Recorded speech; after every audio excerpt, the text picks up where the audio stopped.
Jabang basi kowe iki rek ngopo lho nganti jebolno lawangku. Hah?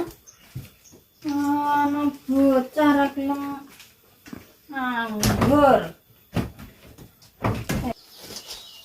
Ndi ki mau tersangkane sing jebolno lawangku.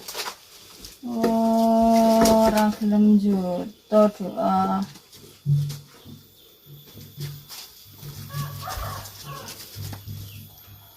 Iki mesti tersangkane sing ngungak iku mau.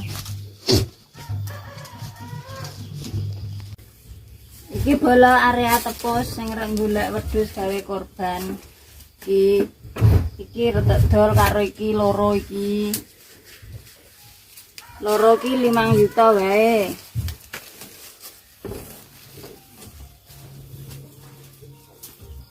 Kayak enek meneh kae.